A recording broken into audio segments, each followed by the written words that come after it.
Hai,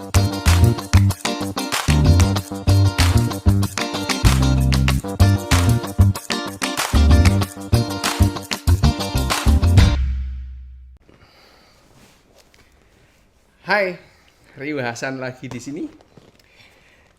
Tetap bersama sahabat Hangi. Assalamualaikum, selamat malam, salam sejahtera, Om Swastiastu, Namo Buddhaya, Mimi Kuti, Pipi Kuti Pam. Ya, nih ya, kita ini sehari-hari ya akrab dengan yang namanya hoax, akrab dengan yang namanya teori konspirasi. Kalau ada yang bertanya, gimana caranya menghilangkan hoax itu? Bagaimana caranya kita menghilangkan teori konspirasi? Jawabannya hampir nggak bisa. Gitu. Kenapa? Otak manusia ini dalam perkembangan evolusinya itu sangat akrab, bahkan sangat tergantung dengan apa yang namanya hoax dan teori konspirasi dalam hal yang menguntungkan ya, karena memang teori konspirasi dan hoax itu apapun bentuknya itu pernah menyelamatkan manusia itu dalam jangka waktu yang lama itu dan membuat manusia survive. Kok bisa? Ya. Kita ini dalam waktu yang lama jutaan tahun, ratusan ribu tahun itu berada dalam alam yang tidak menentu gitu ya. Di hutan liar, di padang liar, di alam liar gitu. Manusia dalam zaman purba. Ya, manusia ini dalam peradaban kan baru 12 sampai 10.000 tahun yang lalu pada waktu manusia mengenal pertanian. Sebelumnya itu tidak ada peradaban dalam artian manusia tidak menetap ya, dan hidup dalam kelompok-kelompok kecil gitu.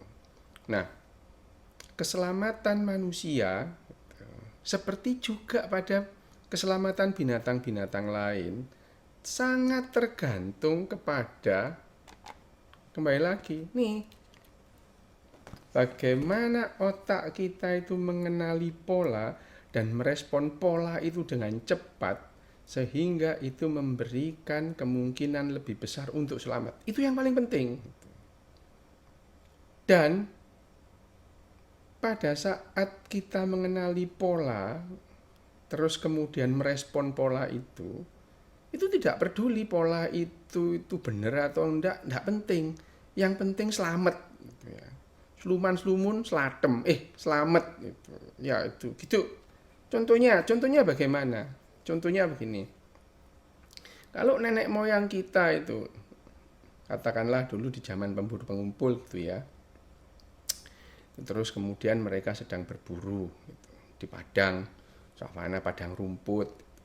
Terus kemudian melihat semak yang bergoyang-goyang ya. Melihat perdu yang bergoyang-goyang gitu. Nah, bayangan imajinasi manusia itu berbeda dengan pada binatang-binatang yang lain gitu. Pada saat binatang misalnya kijang itu melihat singa, wah dia langsung panik, dia lari gitu ya. Itu selamat itu. Otaknya itu amigdalanya memberikan gambaran ini adalah ancaman untuk kehidupan. Nah, kalau ada yang demikian, ada kemungkinan bertarung atau melarikan diri gitu ya. Pada saat kijang melihat singa atau harimau, langsung dia lari gitu ya. Langsung dia lari. Kenapa? Itu tadi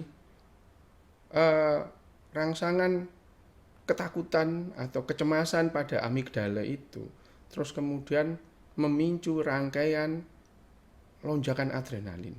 Wah itu ya. Terus kemudian ototnya menegang ya. Pandangannya menyempit ya. Nah itu akan memberikan respon lari. Pada manusia juga begitu.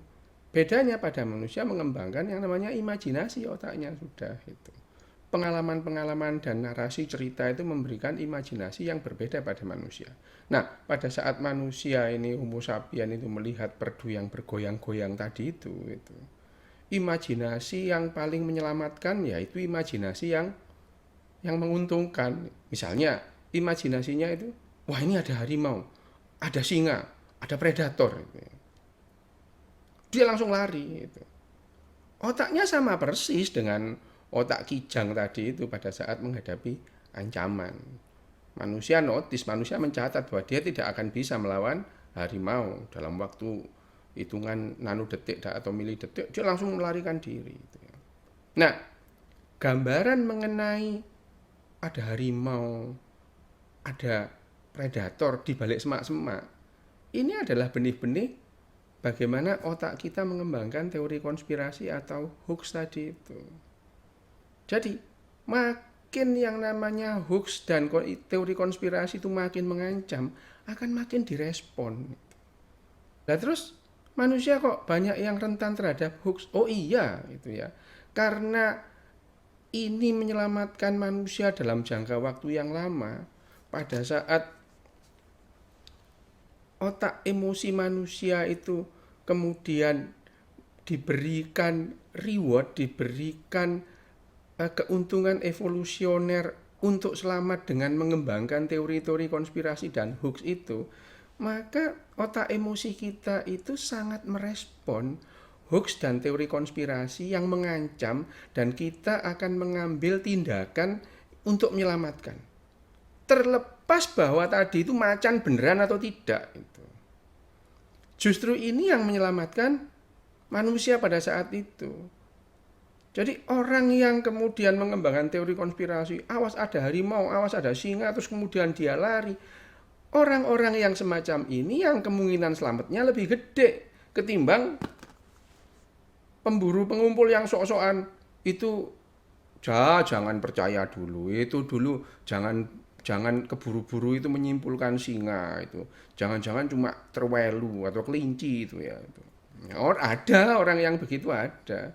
Cuman pada kondisi ekstrim seperti kondisi nenek moyang kita di alam liar itu, tindakan yang seperti ini sangat riskan. Mengkonfirmasi bahwa itu kelinci atau harimau itu tindakan yang sangat riskan. Sehingga kemungkinan untuk hidup bagi orang-orang yang di otaknya mengembangkan teori konspirasi itu lebih besar daripada orang-orang nenek moyang kita yang sok-sokan ini mengkonfirmasi ini terwelu apa macan itu, diparani tenan ya, didatangi beneran harimau, matilah mereka. Nah karena orang-orang yang mempunyai kesempatan hidup lebih besar itu adalah manusia-manusia atau homo sapien yang mengembangkan teori konspirasi di otaknya, maka mereka mempunyai kemungkinan lebih besar untuk punya keturunan dan menurunkan sifatnya. Sementara yang probability atau kemungkinannya hidupnya lebih kecil, tentu saja akan lebih kecil probabilitasnya untuk mempunyai keturunan dan menurunkan sifatnya. Dan makin lama makin banyaklah manusia yang sifat-sifatnya adalah mengembangkan teori konspirasi, dan tentu saja teori konspirasinya itu makin lama makin canggih itu ya.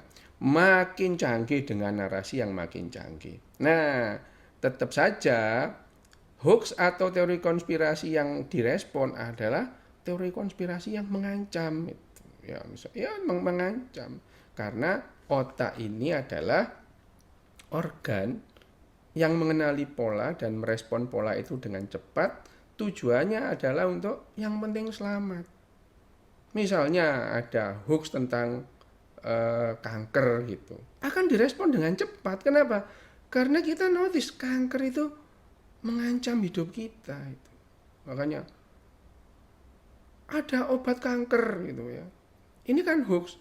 Direspon aja langsung beli kayu itu, wah macam-macam, padahal ya enggak karuan itu bagaimana penelitian tentang kayu menyembuhkan kanker itu. Nah, itu yang membuat kita rentan terhadap teori konspirasi dan hoax itu.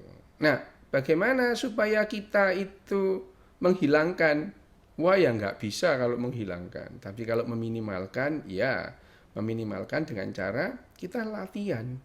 Latihan melatih otak kita itu untuk supaya tidak terlalu rentan terhadap hoax. Latihannya apa? Ya kita sekarang punya yang namanya pola berpikir saintifik gitu ya. Selalu mengkonfirmasi, selalu menanyakan gitu ya.